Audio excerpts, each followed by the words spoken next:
Hello and welcome to Walk the Talk Show with Waylon Lewis. Today we want to honor 9/11 and we want to honor it in a appropriate way. We're dedicated to the mindful life. So, what is a mindful take on 9/11? We all in America and many people around the world remember exactly where we were on 9/11. I was up at Chautauqua. I was living in a little uh, cottage up there. It was maybe 600 square feet, super small, up at the top of Boulder, Colorado, right below these huge mountains. And I walked outside of my house on my way to work. I worked at Shambhala Mountain Center in our offices down here in marketing and program development and all that. And I walked out and I ran into this guy, Ray, who was the maintenance guy. He had a beard and a cap on, and he said, he looked kind of stunned, like he wasn't excited, but he was actually just stunned. And he said, "Oh, a plane just flew into one of the World Trade Center towers." And I was like, "Wow, you know."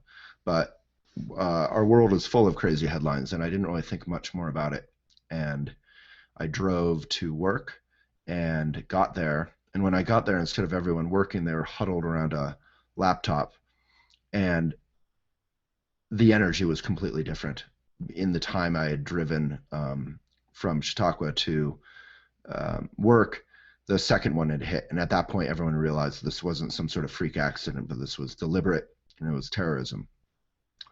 So, we spent the rest of the day not working. We all gathered in a bar or breakfast place or something and watched the TV and were just stunned and just talking. And we went to the Boulder bookstore and bought a bunch of books on Islam and just wanted to like learn and kind of find ground in some way.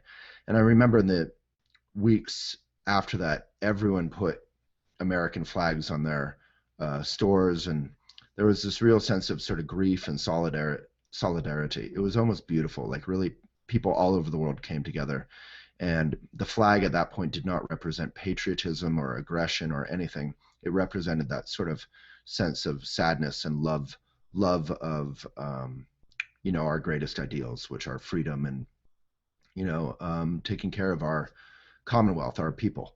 And it was beautiful. And I remember being really kind of disgusted and disappointed in my Buddhist community here. They declined to put the sort of "We Are United," whatever it said, flag on the front door.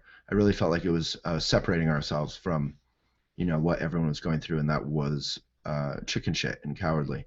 And then there was this growing sense that George Bush, our president, was going to strike back, and the grief faded into kind of, back into politics. So we were no longer all united, and some people hated the idea that we were going to strike back, and some people were rah-rah about it and wanted to go to war and find these terrorists themselves. I remember Brad Pitt or someone on the Late Night with David Letterman saying like, "Sign me up, I'm in, I'm going, I'm gonna go kill some god." Everyone had their own ways of dealing with it. But it was a sad transition. That first couple of weeks though was beautiful, and I think that's the fundamental message of Buddhism, is that when tragedy strikes, there's a tendency to strike back or to want to do something about it. But if you can really just rest there with that sense of grief or sadness, and that sadness can be at a loss of a loved one, like at a funeral, then you can eventually begin to heal and feel a sense of appreciation and kind of tender joy in the midst of that sadness. And that's why at the best, like Irish wakes or whatever, you'll see a lot of celebration of someone's life, not just grief. People might be wearing black, but they'll also be, drinking and celebrating and toasting and eulogizing the loved one. And you can do that on a national level or an international level, hopefully. Allen Ginsberg and Chogyam Trungpa, Buddhist teacher, Ginsberg the poet, would often remind people that aggression equals aggression. Ginsberg was this amazing activist, aside from being a poet. He was probably our leading activist of, a couple decades there. The fundamental phrase aggression creates further aggression, or aggression equals aggression, is super important. So if someone's aggressive toward you and you're aggressive back, the aggression becomes like this hot potato that in getting passed back and forth, it just builds up and gets bigger and bigger. And if we want a peaceful world for our children to live in, it may sound obvious, but obviously it isn't obvious to our leaders. We need to kind of take some blame, sit on that aggression, and find a way not to strike back, but to heal. So Peace Corps is, I think, a powerful example of that. Silver lining of 9/11, which we saw, is I had many friends who were working jobs that they didn't really care about. And when 9/11 happened, they were like, I need to find meaning. I need to give back. I need to create peace. And they went out and became entrepreneurs or tried to find their way to create a better world.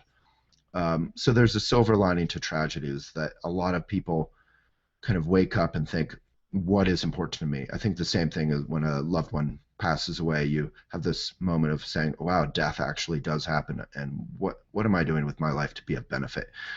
And that fundamentally is the Bodhisattva vow, but it's not owned by Buddhism. Certainly, everyone wants to be of benefit to the world. The sad thing about 9/11, of course, is that 3,000 civilians, innocents, died, and that is, to me, the definition of terrorism: when civilians of any country are killed in a military action. So, obviously, the U.S. is complicit in a lot of aggression around the world, and we need to really appreciate that 3,000 people are dying every single day of random diseases, and wherever innocents and civilians are dying, we need to stop that, and try and create a world that we all, children can feel safe in. We're seeing a lot of war right now in the Ukraine and Palestine and Israel. So I think that's it. I think the fundamental lesson of 9/11 is, if we can practice with it, really just stay in that brokenheartedness and find a way not to, obviously you have to, strike at aggression sometimes. If the terrorists are being aggressive, you have to take them out sometimes. But overall, we need to limit our aggression as much as possible and try and create peace.